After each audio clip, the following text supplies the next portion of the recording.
December 26, 1996, 5:52 a.m. Patsy Ramsey walks down the stairs of her Boulder, Colorado home and finds a ransom note on the kitchen staircase.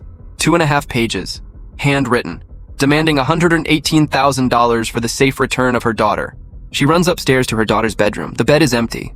Patsy Ramsey calls 911 at 5:52 a.m. Boulder Police arrive at 5:59 a.m. 7 minutes later. They begin what would become one of the most scrutinized investigations in American history. 8 hours after that 911 call, John Ramsey finds his daughter's body in a small room in the basement. The ransom was a lie. There was no kidnapping. This was a murder that happened inside the home while the family slept upstairs. For 28 years, this case has remained unsolved. The investigation went cold. Suspects were named and cleared. Theories multiplied. The evidence sat in storage. But 3 months ago, everything changed. The Boulder Police Department announced they're pursuing new DNA testing on evidence collected in 1996. Evidence that's been sitting untouched for 28 years. Evidence that couldn't be properly analyzed when it was first collected because the technology simply didn't exist. Modern genealogical DNA analysis. Touch DNA extraction methods that can pull profiles from nanograms of genetic material. Database systems containing millions of profiles that didn't exist in 1996. Technology that solved cold cases from the 1970s, 80s, and 90s. Technology that could finally answer the question that's haunted this case for nearly 3 decades. DNA evidence from multiple locations in that Boulder home. Genetic material that was documented, photographed, collected, and stored. Waiting for forensic science to catch up. Waiting for the databases to grow large enough. Waiting for someone to take another look with fresh eyes and modern tools. That wait might finally be over. Before we go any further, I need to know something. Where are you watching from right now? Seriously, drop your location in the comments. Are you in the United States, the UK, somewhere else in the world? I want to see how far this story is reaching. How many people are paying attention to this case 28 years later? And if you care about seeing justice in this case, even after all these years, you need to subscribe to Cold Case right now. Hit that subscribe button, turn on the notification bell so you don't miss a single update, and smash that like button because it pushes this story to more people who need to hear it. We specialize in cases that law enforcement forgot, cases that went cold, cases where families have been waiting decades for answers. We dig into the evidence, we follow the new technology, we track the breakthroughs that are finally bringing these forgotten victims justice. This case has been cold for 28 years, but the evidence never disappeared. And now, that evidence is finally being examined with the technology it's been waiting for. Now let's dive into the evidence that could finally crack this cold case wide open. When Boulder Police processed the crime scene on December 26, 1996, they collected numerous pieces of physical evidence. Fibers from clothing and carpet, hair samples, fingerprints, and crucially, biological material that contained DNA. They found DNA in several locations. On the victim's clothing, under fingernails, on ligatures used in the crime. They documented everything. They followed proper collection procedures. They sent samples to the Colorado Bureau of Investigation for analysis. And then the case went cold. Not because investigators didn't care, not because the evidence disappeared, but because in 1996, forensic DNA technology had severe limitations that made this case nearly impossible to solve through genetic evidence alone. Let me break down what that means and why this evidence couldn't be processed properly 28 years ago. In 1996, DNA analysis required relatively large samples of biological material to generate a usable profile. We're talking about blood stains the size of a quarter, saliva samples from cigarette butts or drinking glasses, or semen from sexual assault cases. If you had a robust sample with lots of cells, you could extract enough DNA to create a profile and potentially match it to a suspect. But touch DNA, the microscopic skin cells left behind when someone touches an object or piece of clothing, was barely detectable in 1996. The amplification techniques needed to boost these tiny amounts of genetic material into usable profiles didn't exist yet. The sensitivity just wasn't there. The databases were also severely limited. CODIS, the combined DNA index system used by law enforcement in the United States, was launched in 1998, 2 years after this crime. Even when it did launch, it contained a fraction of the profiles it holds today. In 1996, if you had DNA from a crime scene, you could only compare it to known suspects who voluntarily gave samples. You couldn't run it through a database of millions of offenders and arrestees looking for a match. And genealogical DNA analysis, the technique that solved dozens of cold cases in recent years by comparing crime scene DNA to genetic genealogy databases, didn't exist at all. Consumer DNA testing companies like 23andMe and Ancestry didn't launch until the mid-2000s. The databases that genealogical investigations rely on simply weren't available. So when investigators in 1996 and 1997 analyzed the DNA evidence from this case, they were working with massive technological handicaps. They could tell that foreign DNA existed. They could determine that it came from someone who wasn't a member of the immediate family. But they couldn't identify who that DNA belonged to without a direct suspect comparison. The case went cold for 28 years while that evidence sat in storage, preserved, cataloged, waiting, until now. Modern DNA technology has transformed what's possible with old evidence. The same samples that were insufficient for analysis in 1996 can now yield complete genetic profiles. Touch DNA that was invisible to 1990s technology is now routinely extracted and analyzed, and the databases available for comparison have exploded in size. CODIS now contains over 20 million offender profiles and nearly 5 million arrestee profiles. Genealogical databases contain genetic information from more than 30 million people who voluntarily uploaded their results. The technology to extract DNA from minuscule samples has improved by orders of magnitude. And here's what's particularly significant. DNA doesn't degrade in storage if it's properly preserved.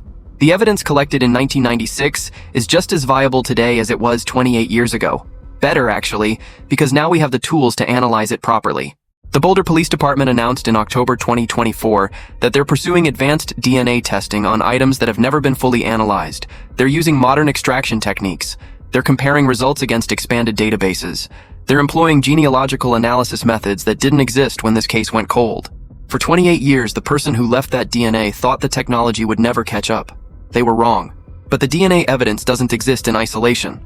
To understand why it's so significant, you need to understand the crime scene and the timeline that's puzzled investigators for nearly 3 decades. The family returned home from a Christmas party on the evening of December 25, 1996. They arrived around 9:30 p.m. The parents put their daughter to bed shortly after arriving home. Both parents have stated that she was asleep and appeared normal. Nothing seemed wrong. The next morning, December 26th, Patsy Ramsey woke up and went downstairs sometime between 5:15 and 5:30 a.m. She found the ransom note on the back staircase between the first and second floors. The note was written on paper from a notepad found in the house, written with a pen from the house. 2.5 pages long, unusually detailed for a ransom note. She immediately checked her daughter's bedroom and found it empty. She called 911 at 5:52 a.m. Boulder Police arrived at 5:59 a.m., 7 minutes later. Officers performed an initial search of the house but didn't find the victim. They treated it as a kidnapping based on the ransom note. They secured the main areas of the house but didn't conduct a comprehensive search of the entire property, including the basement areas.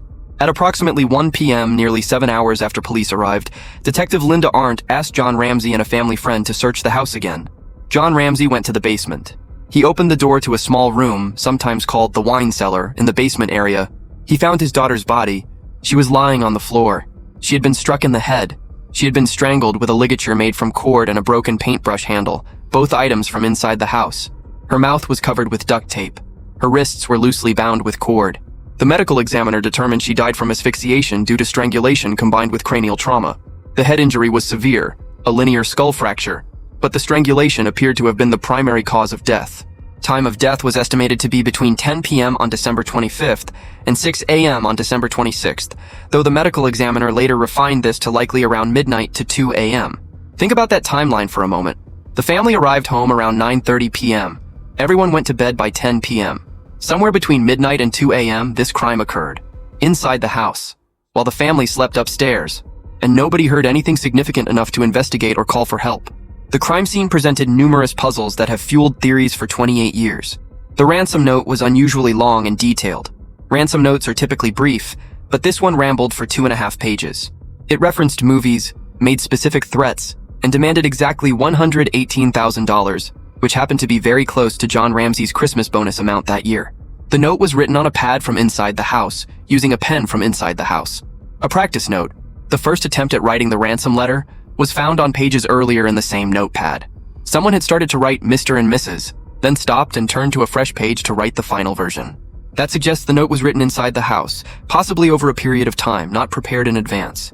The window in the basement had a broken pane, and there was a suitcase positioned underneath it, leading to initial theories about an intruder entering through that window. But later analysis showed the spider webs in the window well were undisturbed, and there was no dirt or debris tracked inside that would be consistent with someone climbing through. No footprints were found in the snow outside the house, though the snow coverage was patchy and might not have been present in all areas where an intruder could have entered or exited. The duct tape on the victim's mouth and the cord used for the ligature were never sourced. Nobody could determine where those items came from. They weren't found anywhere else in the house in quantities that would indicate they belonged to the family. That's consistent with an intruder bringing materials. But it's also possible they came from somewhere in the house that wasn't thoroughly cataloged. And then there's the DNA. Foreign DNA that doesn't match any family member, found in multiple locations. And for 28 years, that DNA couldn't lead to an identification because the technology and databases didn't exist to pursue it properly. Until now. Quick question before we continue. What time is it where you are right now? Let us know in the comments. I'm curious how many of you are watching this late at night, diving into cold cases that have been unsolved for decades. How many are watching during your lunch break? How many are starting your day with this case? Drop the time in the comments. Now let's talk about exactly what DNA evidence exists in this case and why it matters so much more in 2024 than it did in 1996. The DNA evidence in this case comes from several sources, and understanding each piece is crucial to understanding why modern technology could finally solve this case. First, there's DNA found on the victim's underwear. This was one of the earliest and most significant DNA findings. Forensic analysts in 1997 identified DNA from an unknown male in a blood stain on the underwear the victim was wearing when her body was found. This DNA was mixed with the victim's blood, but analysts were able to separate out a partial profile from an unknown male contributor. This DNA was entered into CODIS in 2003, 7 years after the crime. It didn't match anyone in the database at that time. It still doesn't match anyone in CODIS as of 2024. But CODIS only contains profiles of convicted offenders and arrestees in most jurisdictions. If the perpetrator has never been arrested or convicted of a crime that requires DNA collection, they wouldn't be in that database. That's where genealogical DNA analysis becomes crucial, and that technology didn't exist in 2003 when the DNA was entered into CODIS. It barely existed in 2013, but in 2024, it's standard practice for cold case investigations. Second, there's touch DNA found on the victim's long johns, the pants she was wearing. In 2008, 12 years after the crime, the Boulder District Attorney's Office had the long johns tested using updated DNA technology. Analysts found DNA from an unknown male on the waistband area of the long johns.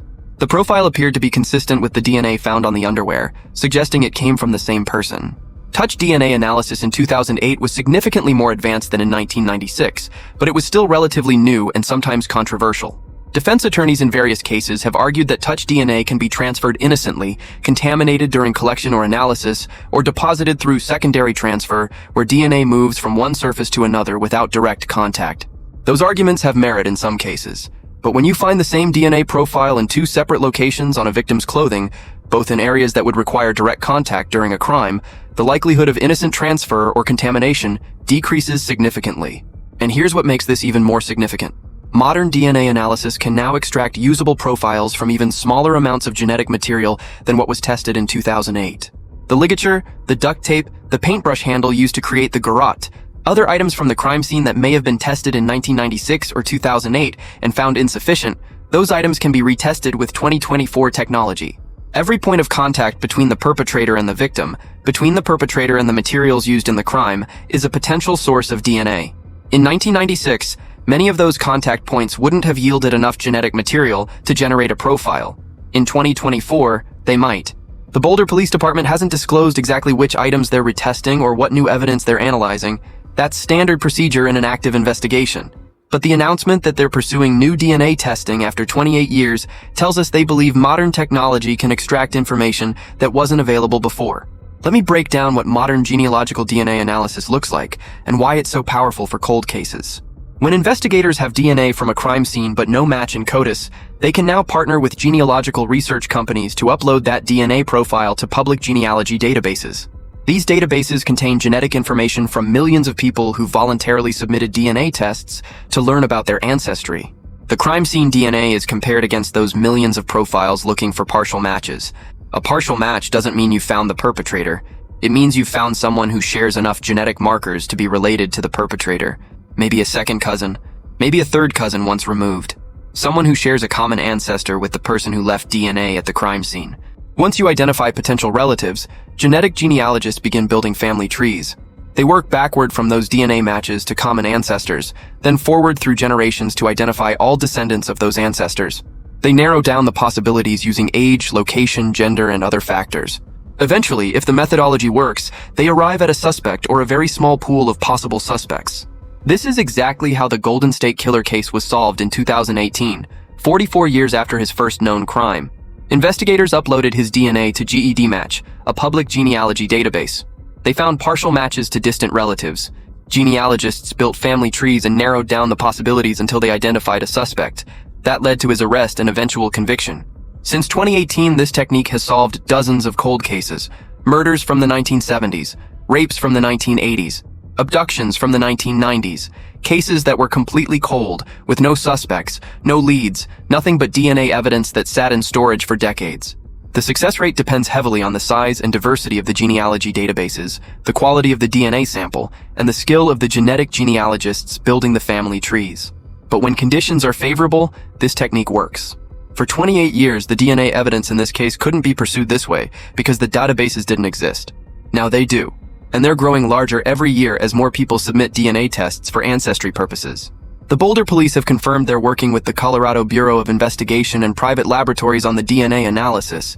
They haven't confirmed whether they're pursuing genealogical analysis specifically, but given the timeline and the technology available, it would be investigative malpractice not to try. For 28 years, the person who left that DNA has lived without consequence. They might have thought 28 years was enough, that the case would stay cold forever, that the technology would never catch up to crimes committed in 1996. They were wrong. If you're finding this information valuable, if you're learning things about this cold case that you didn't know before, do me a favor right now. Hit that like button. Seriously, I know it seems like a small thing, but it makes a massive difference. YouTube's algorithm pushes content based on engagement. And every like tells the platform that this story matters, that people still care about what happened 28 years ago. Your engagement helps us bring justice to victims whose cases went cold. It keeps their story alive. It puts pressure on the system to keep working these forgotten cases. So hit that like button, drop a comment, share this video with someone who follows cold cases and needs to hear this story. Now, let's talk about why this case went cold in the first place, and what's changed that gives us hope for justice after all these years. So how does a case with this much evidence, this much media attention, this much public interest go cold for 28 years? Several factors contributed. First, the initial investigation was compromised by mistakes made in the first hours and days. The crime scene wasn't properly secured. Multiple people walked through the house before investigators realized it was a murder scene rather than a kidnapping. Evidence was potentially contaminated or disturbed. The body was moved by the father before investigators could properly document its position and the crime scene context. These weren't malicious acts. Boulder Police had limited experience with homicide investigations, and this case presented as a kidnapping initially. But the early mistakes complicated the investigation and created ambiguities that persist to this day. Second, the focus of the investigation became intensely controversial. For years, some investigators and much of the media focused suspicion on family members. Grand juries were convened. Theories multiplied. The case became a media circus. But no charges were ever filed against any family member. And in 2008, based on the DNA evidence, the Boulder District Attorney at the time publicly cleared the family and apologized for years of speculation and accusation. That focus on family members, whether justified or not at the time, meant that other investigative avenues may have received less attention. Resources were finite. If investigators were convinced the perpetrator was someone inside the house, they might not have pursued intruder theories as aggressively. Third, the DNA evidence that existed in 1996 and even in 2008 wasn't sufficient to generate investigative leads without a database match or a specific suspect to compare it to. You had DNA from an unknown male. That's valuable for exclusion. It helped eliminate suspects. But without a match or a genealogical database to work backward from, it didn't point to anyone specific. The case went cold not because investigators gave up, but because they ran out of leads that technology and databases of the time could support. But in 2024, everything has changed. Touch DNA extraction methods can now pull usable profiles from evidence that was considered insufficient in 1996. Genealogical databases contain 30 million profiles and growing. Analysis software has become exponentially more sophisticated. And most importantly, there are cold case detectives and prosecutors who specialize in exactly this kind of case, crimes from decades ago that went cold but left DNA evidence behind. The Boulder Police Department assigned new investigators to this case in recent years. Detectives who didn't carry the baggage of the original investigation. Detectives who could look at the evidence with fresh eyes, free from the theories and biases that accumulated over nearly 3 decades.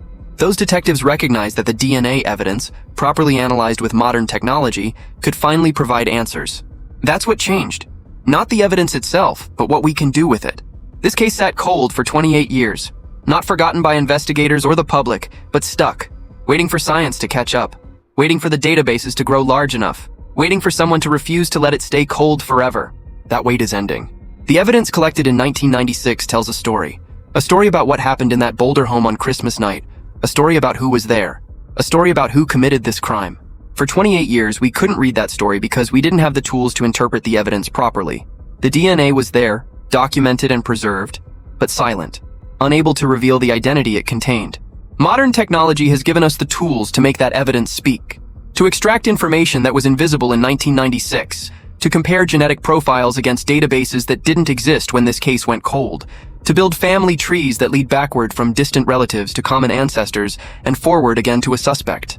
The Boulder Police believe they can solve this case. After 28 years, after countless theories, investigations, grand juries, media coverage, and public speculation, they believe the answer has been sitting in evidence storage all along, waiting for technology to catch up. And based on what we've seen with other cold cases from the 1970s, 80s, and 90s, they might be right. Before we wrap this up, I want to know something. Do you follow other cold cases? Have you been following a case for years waiting for a breakthrough? Drop the case name in the comments. I'm curious what unsolved cases are on your radar. What cold cases do you want to see solved? Now, let's piece together what happens next and why this case might finally be approaching justice after all these years. The Boulder Police Department has made clear they're actively working this case. The announcement about new DNA testing wasn't ceremonial or symbolic. It was operational. They're pursuing specific investigative leads using modern technology. That process takes time. Genealogical DNA analysis isn't instant. Building family trees from distant genetic relatives requires meticulous research, documentation, and verification. Every potential suspect generated through genealogical analysis needs to be investigated. Their whereabouts on December 25, 26, 1996 confirmed. Their connection to Boulder established or eliminated. If the genealogical analysis identifies a suspect, investigators would need to obtain a direct DNA sample from that person for comparison to the crime scene evidence. They might do this through voluntary cooperation, through collection of abandoned DNA from items the person discarded, or through a search warrant if they have sufficient probable cause. Once they have a direct comparison, if it's a match, they would need to build a prosecutable case. DNA is powerful evidence, but it's not always sufficient by itself. Prosecutors would need to establish opportunity, that the suspect had the ability to commit this crime on that specific date. They'd need to address any alibi the suspect might present. They'd need to anticipate defense arguments about DNA transfer, contamination, or alternative explanations. This process could take months or even years. Cold cases don't move at the speed of active investigations, but they do move. And with modern DNA technology, they're moving toward resolution at a pace that would have been impossible even 10 years ago. After 28 years, the case is sealed by evidence that never disappeared. Justice is finally possible. If you haven't subscribed to Cold Case yet, what are you waiting for? We cover cases just like this one, cases that went cold for years, even decades, cases where new technology, new witnesses, or new detectives are finally bringing justice. And you don't want to miss what happens next in this case or in the dozens of other cold cases we're tracking. Hit that subscribe button right now. Turn on notifications so you're alerted the moment we drop updates on this case. The investigation is moving forward after 28 years. New DNA testing is underway. The fight for justice that's been going on for nearly 3 decades is entering its most critical phase. You've followed the evidence this far. You've seen how strong the case could be after all these years. Now stay with us as we watch justice finally unfold. Subscribe now. We've covered a lot of ground in this cold case investigation. 28 years of waiting, new DNA technology that didn't exist in 1996, evidence that sat in storage, preserved and cataloged, waiting for science to catch up, genealogical databases that have grown from nothing to 30 million profiles, touch DNA extraction that can pull genetic information from evidence that was considered insufficient 3 decades ago. This case represents both the failure and the redemption of our justice system. The initial investigation was flawed. The media coverage was often sensational and unfair. The focus on certain suspects may have delayed pursuit of other leads. For 28 years, it seemed like this case might never be solved. But the detectives who reopened this investigation refused to accept that. They refused to believe that 28 years was too long. They took a fresh look at old evidence with new technology. They refused to let this case stay cold forever. This victim deserved to grow up. She deserved to be safe in her own home on Christmas night. She deserved justice that didn't take 28 years to arrive. For 28 years, her family has lived without answers, without closure, without justice. They've endured decades of speculation, accusation, media scrutiny, and pain. But their story isn't over. After 28 years, this case will finally mean something beyond tragedy. The evidence that's been gathered, both the original evidence from 1996 and the new findings from modern DNA analysis, will be examined with technology that didn't exist when this case went cold. If the investigation leads to a suspect, that person will face justice 28 years after they thought they'd gotten away with it. And if justice is served the way it should be, they'll spend the rest of their life in prison for what they did all those years ago. This victim can't be brought back. That's the tragedy we can't undo. And we can't give the family back the 28 years they spent waiting for answers. But we can ensure this case finally results in accountability. We can ensure the person responsible faces consequences even 28 years later. We can ensure the story is told, the case is solved, and the memory is honored with the justice that should have come decades ago. This case was cold for 28 years, but it's not cold anymore. Justice is coming. And it's coming because the evidence never disappeared. Because technology caught up. Because cold case detectives refused to give up. Because DNA that was collected and preserved in 1996 is finally being analyzed with the tools it's been waiting for. For 28 years, someone thought they'd gotten away with it. They were wrong. Rest in peace. After 28 years, justice is finally possible. If this cold case moved you, if you want to see justice served after all these years, if you believe 28 years is too long to wait for answers, don't forget to hit that like button and subscribe to Cold Case. We're tracking this investigation in real time, and you won't want to miss what happens when this case that's been cold for 28 years finally breaks open. Leave a comment with your thoughts. Do you think genealogical DNA will solve this case? Do you follow other cold cases that need this kind of breakthrough? And share this video with anyone who follows unsolved cases, anyone who believes that justice delayed isn't justice denied, anyone who wants to see these forgotten victims finally get their day in court. 28 years of waiting. The wait is almost over. Justice is coming.